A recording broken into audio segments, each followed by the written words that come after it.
in higher education. Yeah, let me share my slides. Hope I'm audible to all of you. Yes, ma'am, it's audible, ma'am. Okay, thank you, ma'am.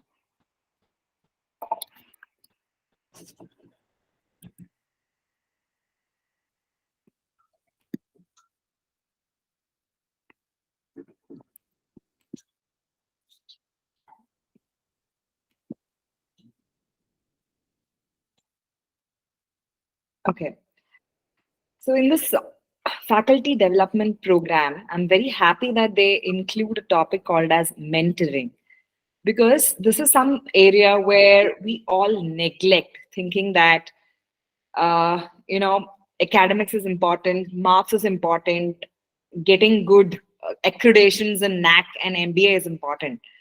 But we neglect the fact that we are addressing the younger generation who are in so much of trouble, not only in academics, not only in scoring marks, but they are, you know, in a lot of kind of confusion state regarding the career, regarding their relationships, regarding their family, regarding their friends, peer pressures, and substance abuses which they are, facing nowadays. All of this are the problems which we fail to address as being a faculty, because we think as faculties we are only there to cover the syllabus, completely wrap it as a gift, then just finish off the syllabus, get out of the class. But I'm of a little different opinion that mentoring is very important, because in higher education, wherein they are going to spend at least 3 to 4 years in your institution, it's very important for us as faculties to improve their lifestyle, or the way they behave, the characteristics of the person. The personality of the person has to be improved, and it does not happen just by one personality development class or seminar or just one talk. It only happens to the continuous mentoring, wherein a faculty who's being tagged or being linked to a student throughout those 3 or 4 years of his tenure in this college. So to address few of the topics about mentoring, this presentation is very much required and apt to be here in this particular FDP. And thank you for introducing this particular topic and inviting me to talk about this. Uh, so basically, I've laid out the introduction, where student mentoring is very, very, very important, which is actually neglected. What is basically the mentorship or mentoring program? What does it mean is, you have a person who is skilled enough, who is having knowledge, who has some more experience, who is going to be interactive or having certain relationship with the students for a longer duration and build trust among each other, so that you can transfer your knowledge, skill, and experience. You can talk about your experience to the your mentee.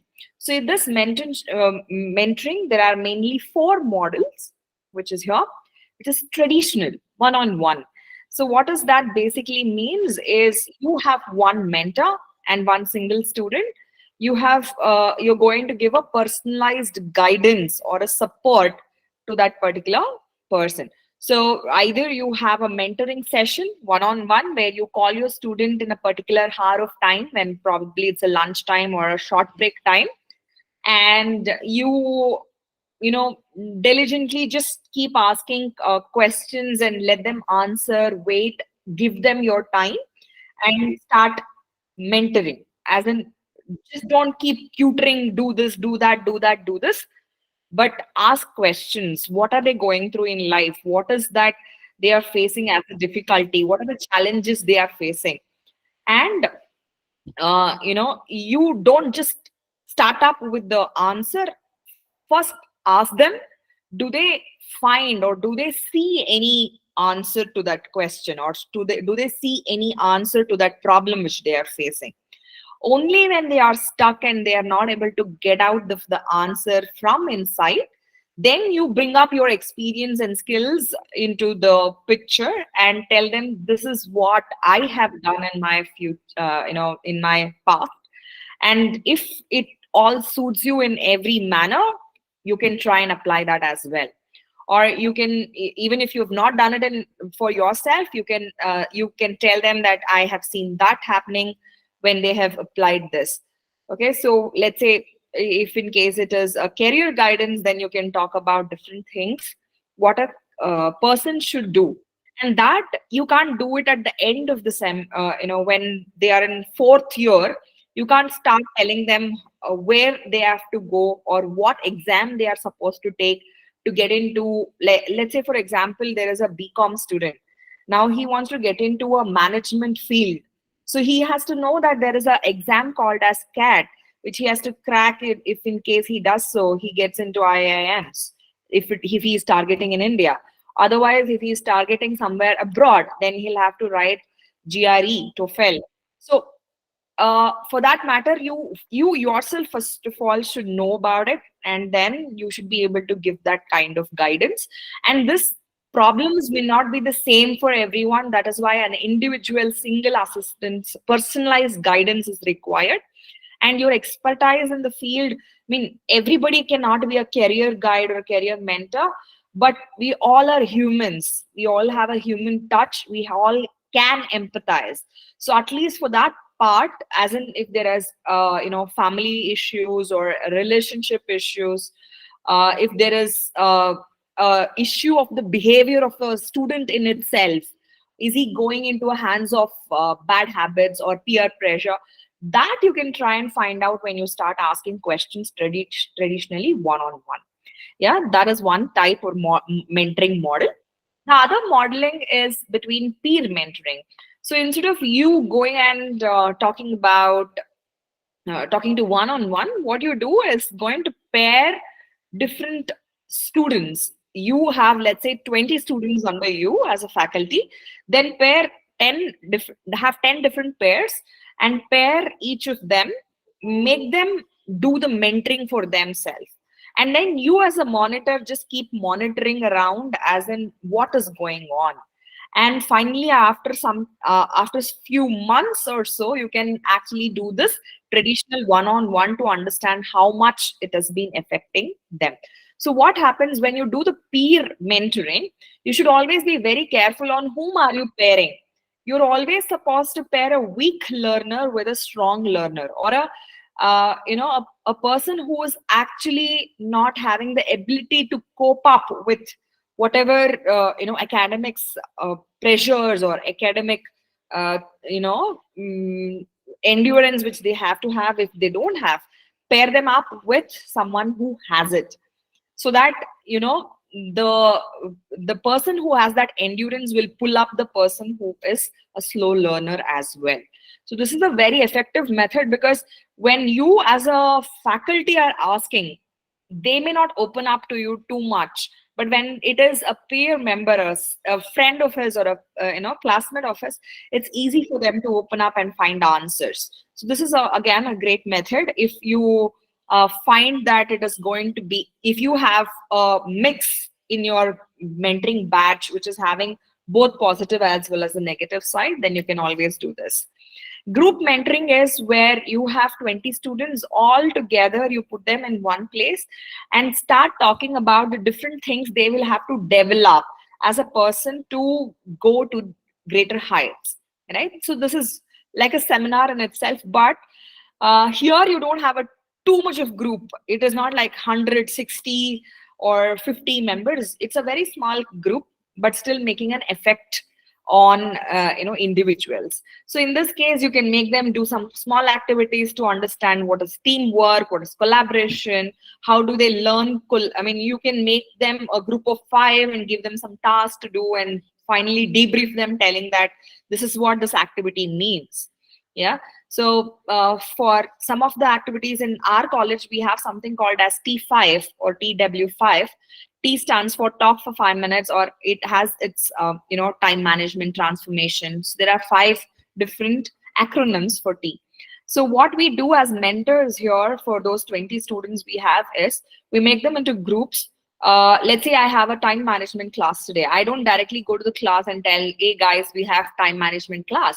What we do is we go there, greet them, give them an icebreaker. We play some small game, which is kind of fun, make them laugh a bit, and then when they start connecting, we start doing an activity. So for time management, for example, I give them multiple activities like blowing balloons, arranging matchsticks, and putting up the cups pyramid. So there are three different tasks, and you are a group of four people. So we make them do that in a time limit of 2 minutes. So what happens? What are the different deep briefing which I can give out of that is how do they manage time? How do they allocate the work to different team members? How do they do things parallelly so that the time is getting minimized? And how efficiently they do the stuff wherein if at all, if they're doing a pyramid, what kind of strategy they're using. So there is a planning also coming into picture. So all of this, when they do an activity and later when you debrief of all of these things, it goes into their brain directly.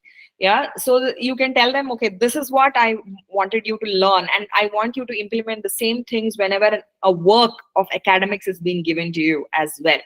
Or if there is a project, that this is the same thing which I want. If there are hardware and software, I want you to divide. If there are four members, divide yourself into two and two, and then ensure one part is working on software, the other one is working on hardware, and then collaborate and combine your overall project. So this is about group mentoring. What is online mentoring is, a person is not actually virtually, he's not present, so it's happening virtually. So this is kind of talk where we are not all in the same place but still we've connected. The similar way the online mentoring can also happen remotely, so that you can still talk to a person who is of higher skills and ability. Most of the time what happens in colleges and universities are that as teachers we are packed up with classes, and probably students are also locked in classes where they are attending somebody else's class. So we are only left with some time with breaks, short breaks, or lunch breaks, where they would have to have their lunch and break, and when the class is over they have to rush home, do assignment and all this stuff. So where will we find time in getting to do this one-on-one and all of that? Right now, thanks to online interactive ways of connecting to the people, mentoring can also happen online. So you can just connect, hey, let us connect today at 8 p.m. So as soon as 8 p.m. you can still be at home, he can still be at his house, and then you can still connect and talk. Or even a phone call would work in doing a mentoring. Yeah, so these are the different models or mentoring types in higher education. What is benefit of mentoring? Basically academic success. We all want results at the end of the day, being an university or academic issues. So the first agenda is basically, yes, we want them to score well. So we see that somebody is not listening in the class and somebody is totally lost, they are not getting good grades. So when you tell them when you start mentoring, you try to find out the root cause. You try to give them some tips on how do they study and go about the subject. Or if they have some hindrance in understanding the stuff, probably you go to that particular lecturer and ask them to guide this particular person on that particular subject. Yeah, so that is one benefit, as because of which the results get increased. The second one is personal development. So wherein we don't want just to give a student who is just something intellect. We also want him to be a very good human being, right? So how do we make them? One is just by ensuring that their character is good, their conduct is good, and they have total integrity. So that can be only done by improving their interpersonal skills. And when you do so, when you build their confidence, then is when you actually give a holistic product to the nation, and that is what is very much required. So that is one of the other benefit. Support network. When we know that we have challenges, we have problems, but there is someone to support us, if we know that part, then we all feel safe, we all feel that we have someone to look up to. So this is something which is very, very important. uh, for a simple matter, that if there is if your father is at home, any problem comes, he's there to take care, right? uh, or even if there is for some things you go to your father, and for some things you go to your mother, so you know whom to go for what. But in college, when you come here, whom do you look up to as a father and a mother? There should be someone whom they will go to, and that go to person will be the mentors. So that is something which is very much required for a student to have. Yeah, so this is a benefit of mentors. What are the basic roles and responsibilities of mentors and mentee? Mentors are basically teachers. We are supposed to guide without any judgment.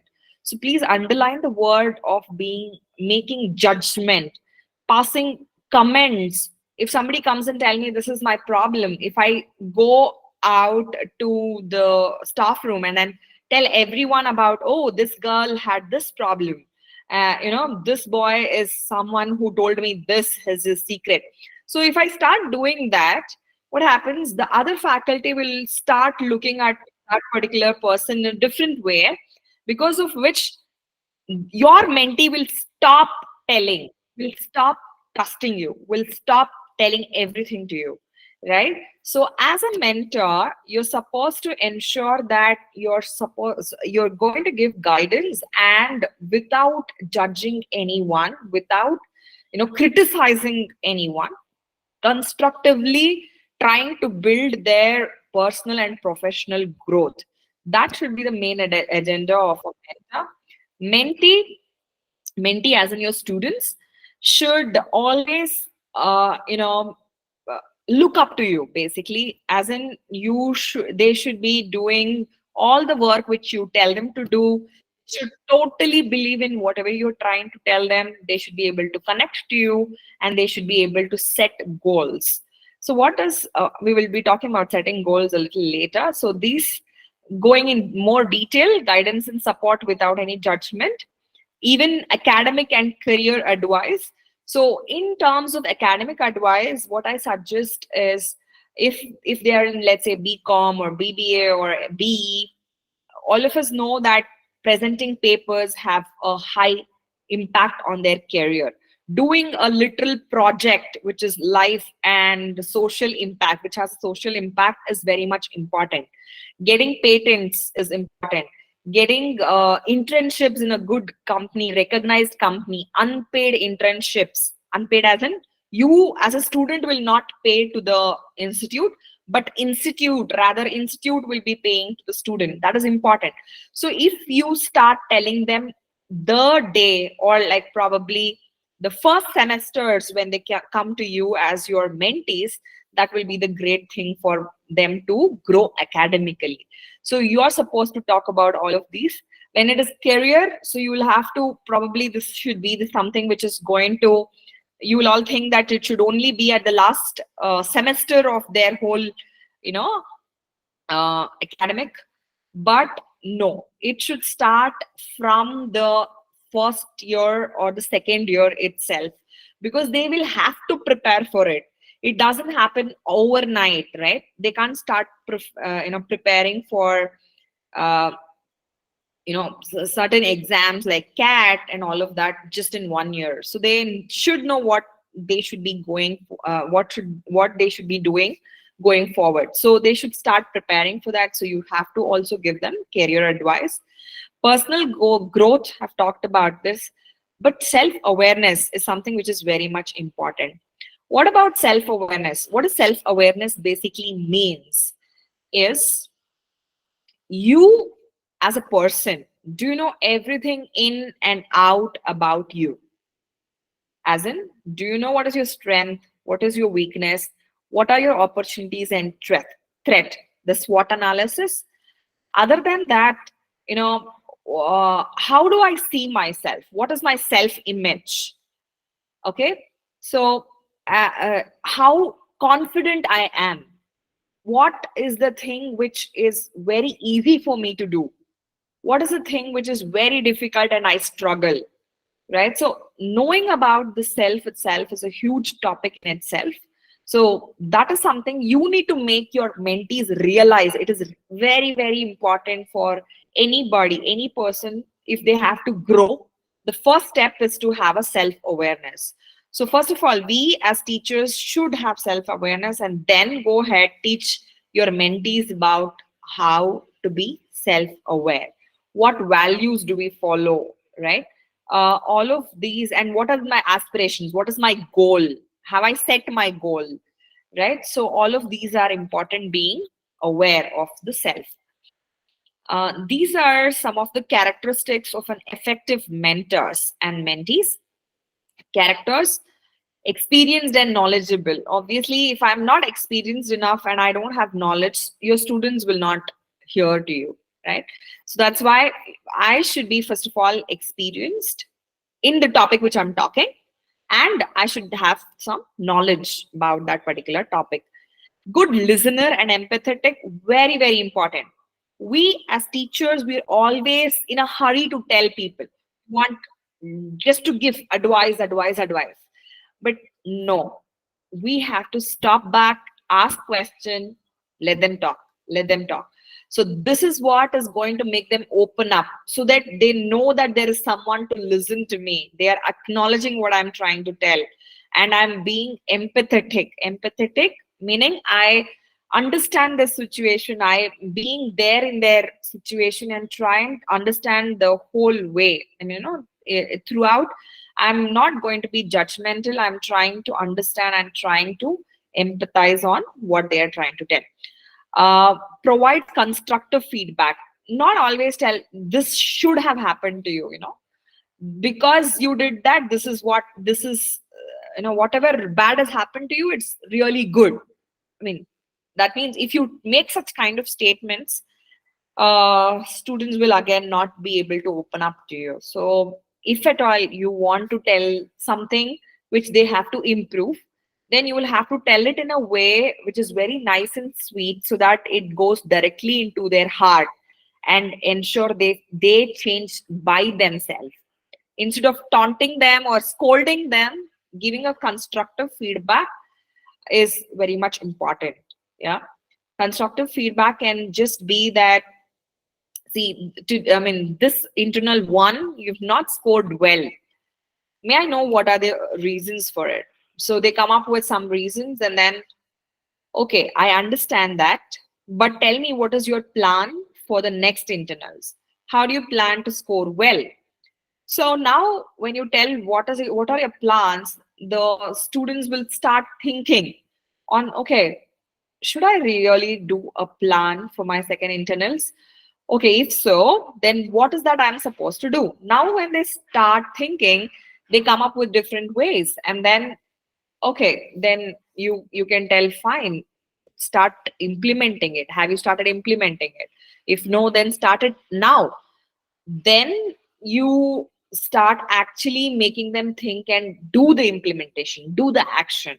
When they do so, after some time, when they come back to you, ask for feedback. Did you really implement whatever you told you will do?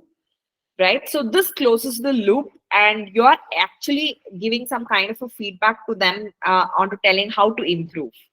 Yeah, so this is one different qualities which you have to implement. Support mentees goals are, what is that they want to do it in future, in the near future, what is that they want to do. Yeah, so if the goal is probably to become a army officer, then I'm supposed, whenever they come to me, my vision should always see them as an army officer. I should always be asking them the right questions, which will keep targeting their goal. What did you do for this? Did you write your CDS this time? Did you apply for it? you know, this is what is the CDS of maths is difficult. Are you really working on it? So some of these kind of questions will always trigger them to start working on their goals, and they start coming to you more because they know if they come to you, you will always trigger them to do their trigger them to work on their goals.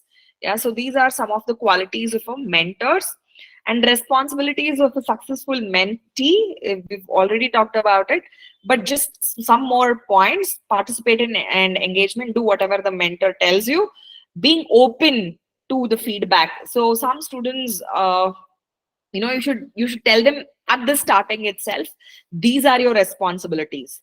What? First of all, whatever I tell, just believe in it. Second, be open to whatever feedback I tell you. I am going to give you a constructive feedback, but just ensure you take it in an open mind. Don't just let go of the words which I tell you. Yeah. And close, goal setting and self reflection, which self reflection leads to self awareness. So you need to set a goal for them, find out what is that they are good at, what is their career path has to be, and start working on that. And respecting the mentor's time and expertise. So though your mentors, you have a lot of work as academicians, you need to teach, you need to have other work in the college, and you also are supposed to do research, collaboration with industry and all of that. So your time is also important. So you fix up the time. When you tell you start at this time, you start at that time and stop. Ensure it almost ends up by that time, and this will give them the feedback that the time of the mentor is very important. So I will not go late. I will, if the appointment is given at 7 p.m. or 8 p.m., I will exactly follow up with that, and 8 p.m. I am going to be there. So this responsibilities of the mentee, you're supposed to set up at the starting of your sessions and tell them this is very important. I am very strict on that, and I want you to follow. Yeah. So importance of communication and trust. This is what I'm trying to tell you. Like, you need to communicate what you are expecting out of them, and you should ask them, you should tell them what are their responsibilities are, so that both of you are on the same page and the communication is fine, because of which the trust is going to be built, and they know that if I go to this person, for sure I'm going to get some advice, right, or some answers to the questions which I have. So the communication, the open communication between both the mentee and mentor is very, very important. Some of the mentoring programs which I have come across, which is successful, I'm just taking it as case studies. Industry mentorship program. Now, most of the time, when it is not always that we are expert in many fields, right? We have our subjects, and probably we would be expert in the field of that subject. But if the student is requiring to know a higher knowledge or an industry level kind of an expertise, then this industry's mentorship programs are very important. One of the mentorship program which is running in our college, BNMIT, is Samsung mentorship program, where this there is something called as Prism, where they give some problem statement, a mentor, students and one of the college member are going to work on that particular project. That's a Prism project. But other than that, also there is there was a hackathon conducted where each hackathon team was given or was being supported by a mentor from Samsung, which really helped them to understand what are their SWOT. They can do their SWOT analysis, and they could also improve on their project whichever they had. Yeah. So other than that, we also have a Samsung innovation cell, where the students who have been selected, they are going to be selected based on the intellectual power. They write a code. They write a test which has codes and coding and other things, and then after they select, the person from industry is going to come and mentor upon that particular subject or that particular topic. right? So this is again something which is expertised mentoring which is happening. That's one of the models or one of the thing which can be adopted in colleges and in universities. The second one is an alumni mentorship, where peer mentoring is happening in this case, where the students of the same college is coming back to the college, and based on their expertise, they're going to mentor the students. So here I've already talked about peer mentoring, how important it is, because it is student and student, not a faculty and a student. The connecting becomes easier and many things gets done, right? And it also probably, not probably, it has actually helped some of the students get into the companies which the alumni are. So this kind of mentoring also becomes a very important part if we can integrate them in in addition to the mentoring with the faculty, which is required. Yeah. Then the effective strategies for student mentoring. First of all, building relationship. As I told you, relationship can only be built when you start laughing together, start opening up everything about yourself, like mentee opening up about everything about uh, herself or himself to the mentor. So that you can only do by asking right questions without judging, and having icebreakers, do some play some interactive games with them, engage with them, be have a constructive feedback given. So all of this will start building the relationship between both of them, because of which the trust is built. Providing support. So whenever support is required, let's say if I'm busy right now, so I can't just tell, please go, I'm not interested, or I'm having a class right now, please don't disturb me. If I start telling that, obviously that person is not going to come to me again, right? So providing support, when I tell, you should be able to tell them in a soft way that right now I'm busy, let's connect after this, or let's meet after this particular time, right? So that support, that kind of support is very much required. Monitoring the progress, this is something which we all miss. We start asking questions, we tell all the advice which we want, but many times we stop at that place where we don't go back and ask, did you do what I told you to do? Did whatever you did, like I have given you some advice, after taking that advice, whatever help it has done, did it really help? Did it impact on your result, or did it give you some kind of you know uh, uh, increase in the personality? Is he really doing well in his class? So that should be tracked. Okay, so that is how student mentoring can become effective. Some more are clearing the goals and expectations, as I told you earlier. So goal setting may not happen at one go. So please sit with them for many times and then figure out what their goals are, clear their goals, find out what is that they are expecting out of a mentor, and what is that you are supposed to do to them. So having that communication clear and setting their goals is very much important. Ongoing training and support. So not all mentors are good mentors, because we've not been trained, we're not psychologists, or probably we don't know the human cognitive behavior, or we don't know how the brain works. So or we are not neuroscientists. So all of the teachers, we are just a graduate, and probably we also have a PhD, but we don't have a PhD in psychology. So having said all of that, training is very, very important to know what are the different behaviors. If this behavior happens, how is that I'm supposed to react, right? And I am supposed to have uh, mentors come mentor, as in I as a mentor also have a mentor for myself, because when I go teach something in the class, I need to know that I'm doing it right. who will do that? There is another, in our college, we also have a custom where we have leadership academy in BNMIT, where we have mentors of mentors.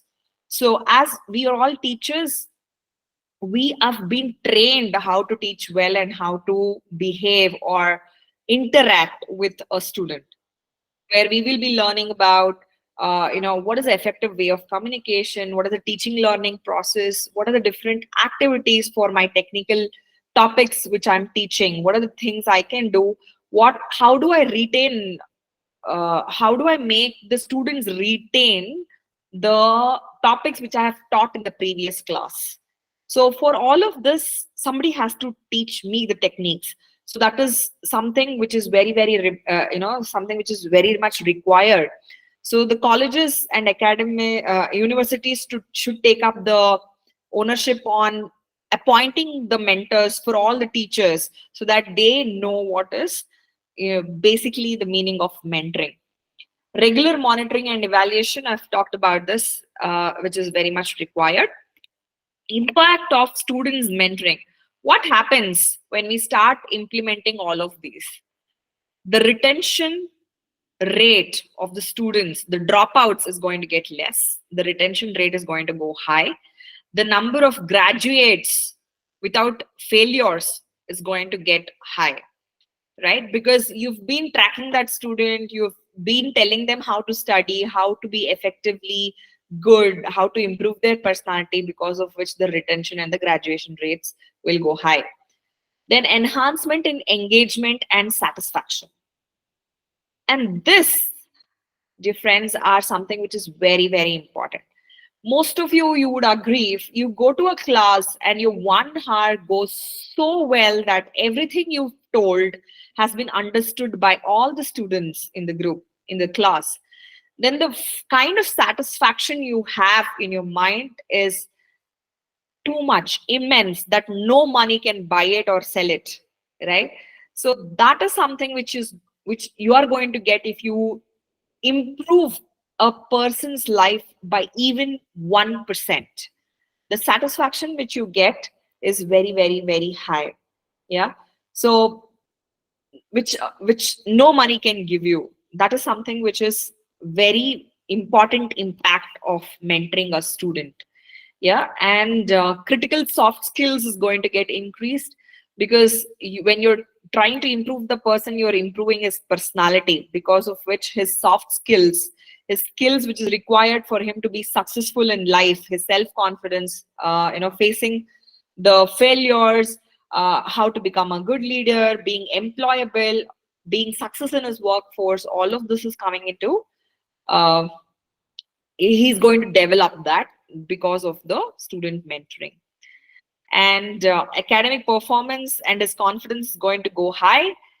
Improved study habits and time management skills, all of this comes under your soft skills as well, but emphasizing more on this, because when we as an academicians are talking to the students, we will all obviously want to tell about how do they study, what are the different habits they're going to follow, what are the strategies they will follow, right? So you can come up with a timetable for that particular person, and then ask them, are you tracking your habits or the work which you're trying to do? Try to track their habits, get the, there are different apps which is available for tracking their habits, and apps as in, only when the student will start using the app, you can also get to collaborate with it and check their progress. So as a pilot run, you can all make a particular group of students where you tell them, okay, use this particular tool, and at the back end I will be able to see all of your progress. So what happens every day, they're going to put a tick mark. Let's say they tell, I exercise today.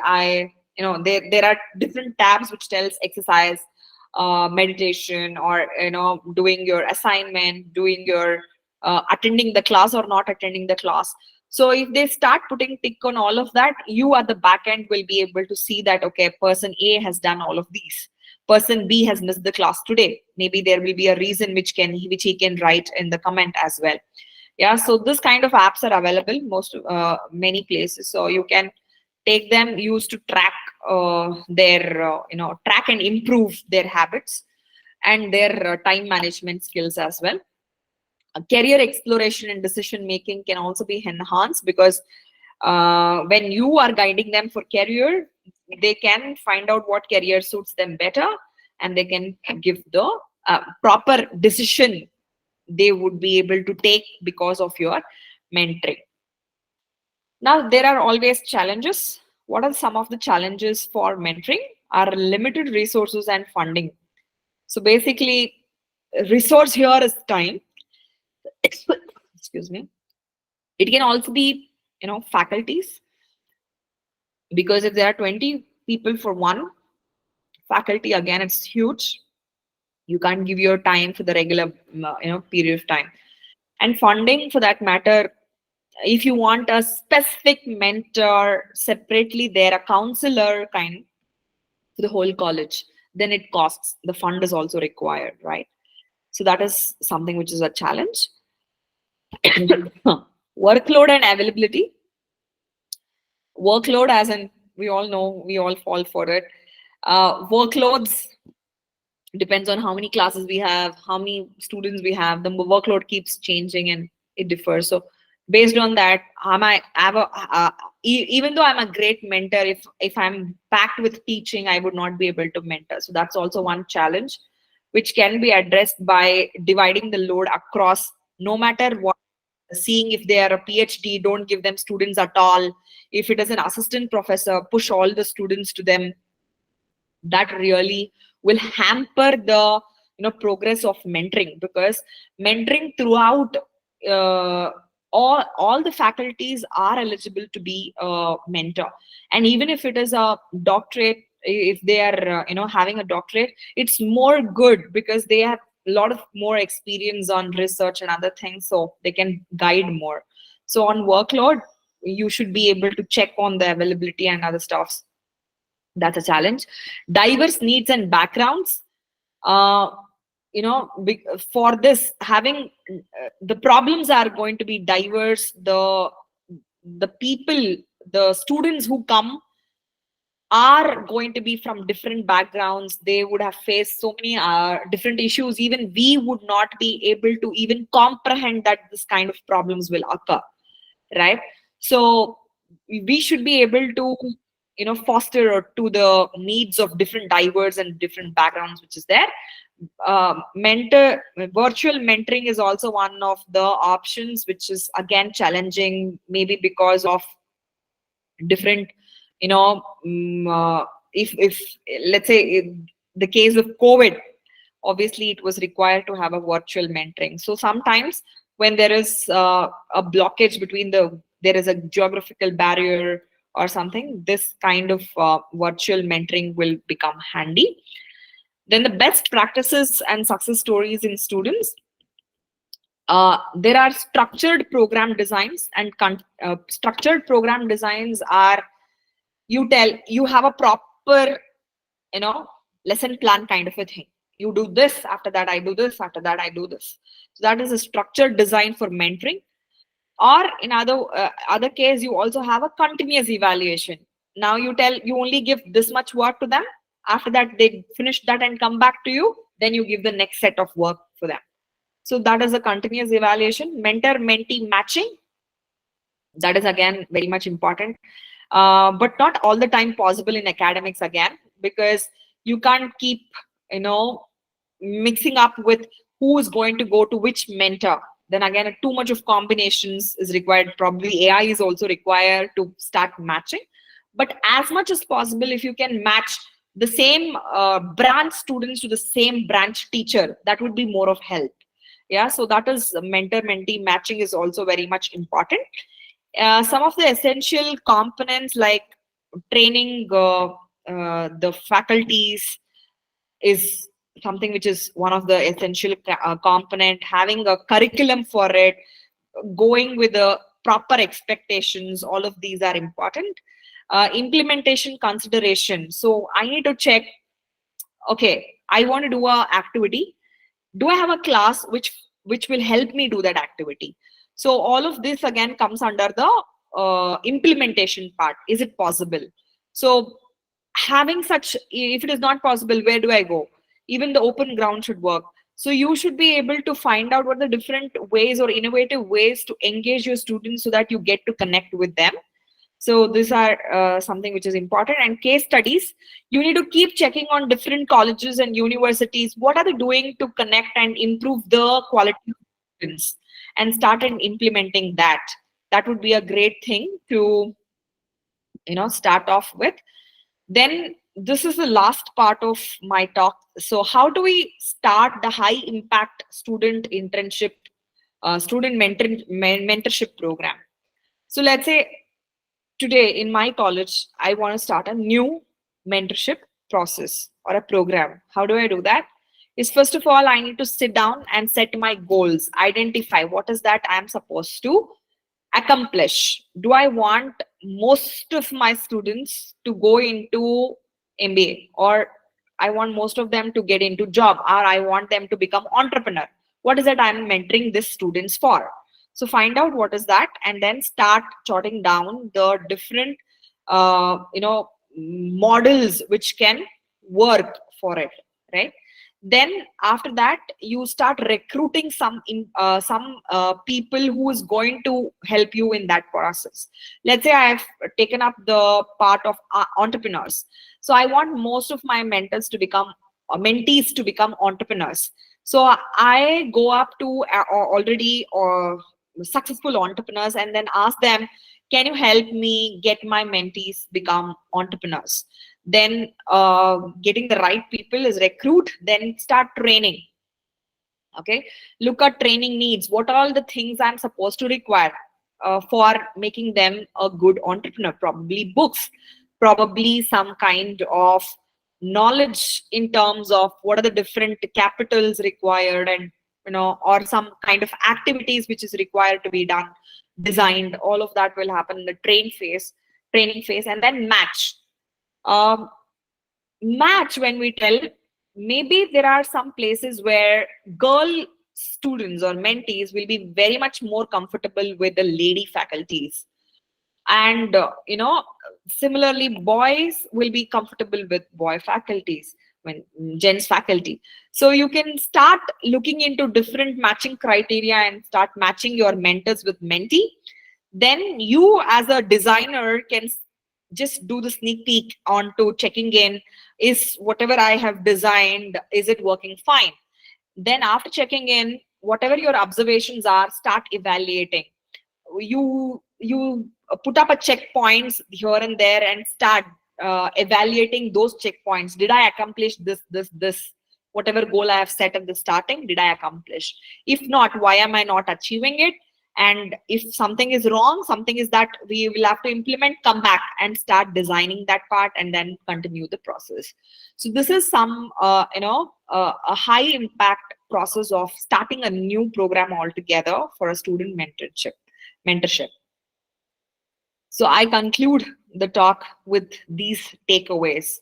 Mentoring has a great benefits for higher education.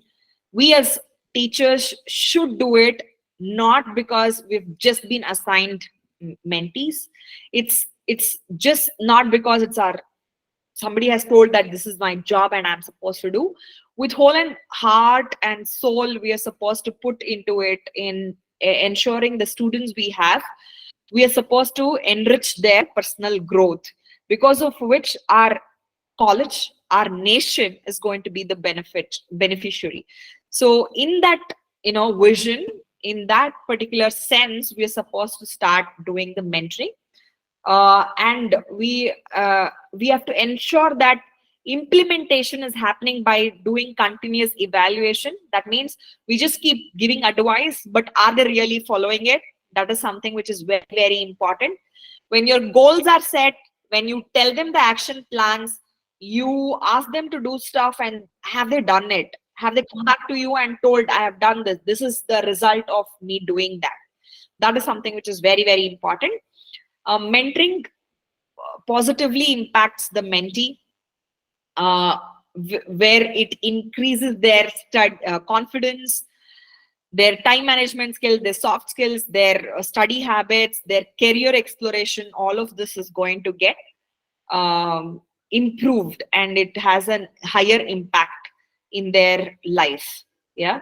So with this, thank you very much for giving me this opportunity and for your patience listening and your time for listening to me. It really matters a lot. With this, I call you all for being a, a student mentor with lot of passion and empathy, without judging anyone, without expecting anything out of it, just doing for the satisfaction of getting the happiness of just improving even 1% by 1% is going to have, it's going to give a lot of satisfaction and value to our life.